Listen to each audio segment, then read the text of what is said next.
हमने जो पहाड़ देख रहे हैं ये वाला जी। इस पहाड़ के 3 दिशाओं में गहरी खाइयां हैं और वो गहरी खाइयों का सपोर्ट लेकर के दुश्मन के गुप्तचर सैनिक बड़ी आसानी से मांडो एंट्री कर लेते थे। मांडो की खुफिया जानकारी दुश्मनों तक पहुंचा देते थे। दुश्मन यहाँ फिर प्लानिंग करके अटैक करते थे। इसलिए ये बिल्डिंग छावनी के हिसाब से बनाई गई थी। छावनी के हिसाब हाँ, से। छावनी। मुन्ना भाई ये क्या चीज़ है वो सामने?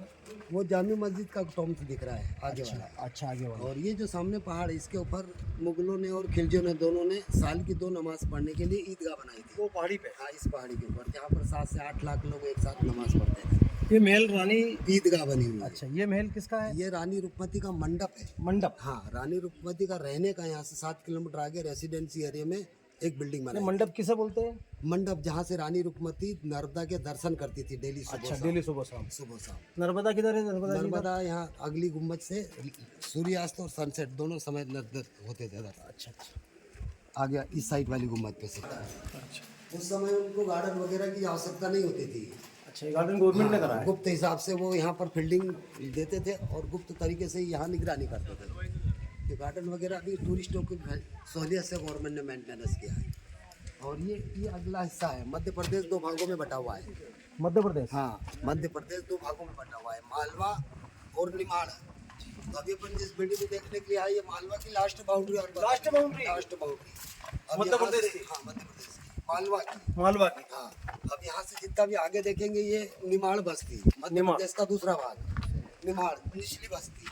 ये सारा हाँ, और इस बस्ती की ये खूबी है कि यहाँ पर 20 फीट 30 फीट जमीन में खोदो तो पानी निकलता है, और मालवा में 2 फीट खोदो तो भी पानी नहीं निकलता। और ये निचले हिस्सा जो देख रहे हैं निमाड़, इस निमाड़ हिस्से में ही 90% नर्मदा का हिस्सा बहता है। अच्छा। और यहीं से रानी रुक्मती सुबह शाम दोनों समय नर्मदा के दर्शन करती थी और पूजा करती थी। तो वहाँ से ऊपर से ऊपर गुंबद पे से। चलिए वहाँ और रानी बंद है वो, अभी गवर्नमेंट ने बंद कर रखा है। और रानी रुक्मती अपन जहाँ खड़े यहाँ से 35 किलोमीटर आगे एक बस्ती बसी हुई है धर्मपुरी करके। वहाँ के राजा थे जिनका नाम था धर्मराज, उनकी बेटी थी रानी रुक्मती। और रानी रुक्मती का बचपन से ये नियम था कि सुबह शाम दोनों समय दर्शन करना नर्मदा के। उसके बाद में भोजन भोजन दर्शन नहीं होते थे उस दिन, वो उपास रखती थी। रानी रुक्मती की शादी धर्मपुरी बस्ती से 900 किलोमीटर दूर राजस्थान में एक चंदेरी करके गांव बना हुआ है। वहाँ के राजा थे मानसिंह, उनके साथ हो चुकी थी। लेकिन मानसिंह राजा ने रानी रुक्मती को बहुत कम समय में छोड़ दिया था। छोड़ने की वजह ये थी कि रानी रुक्मती डेली सुबह और शाम दोनों समय नर्मदा के दर्शन करना, पूजा करना, उसके बाद में ही अन्न जल करना। और राजा मानसिंह उसको चंदेरी से सुबह शाम दोनों समय दर्शन और पूजा नहीं करवा सकता था, क्योंकि चंदेरी से नर्मदा काफ़ी दूर से बहती है। वहाँ जाने और आने में 1.5 से 2 दिन का समय लगता था। दोनों के बीच विवाद होता था, उन्होंने छोड़ दिया था। छोड़ने के बाद में रानी रुक्मती बाकी का समय धर्मपुरी बस्ती के बैक साइड में नर्मदा के किनारे एक कुटिया बनाकर वहीं रहती थी। वहीं पूजा करना, दर्शन करना और संगीत में अपना समय व्यतीत करना। 1523 में इंडिया में पूरी तरह से मुगलों का शासन हो चुका था। दिल्ली में फर्स्ट गद्दी बाबर ने संभाली थी, सेकंड में हुमायूं और थर्ड में अकबर। अकबर जैसी दिल्ली आया, उसने इंडिया के चारों तरफ अपने सिपह सालार और सैनिक भेज दी निगरानी के लिए। मालवा की निगरानी करने के लिए उसने बाज बहादुर और बाज बहादुर के पिता को भेजा था।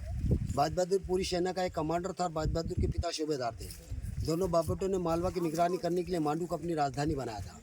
जैसे अपन इसको मध्य प्रदेश के नाम से जानते हैं, मुगलों ने अपने शासनकाल में पूरे मध्य प्रदेश को मालवा नाम दिया था। दोनों बापटों ने मालवा की निगरानी के लिए राजधानी मांडू बनाया था और यहीं से वो निगरानी करते थे। उसी पीरियड में बाज बहादुर मांडू से शिकार करने निकलता है।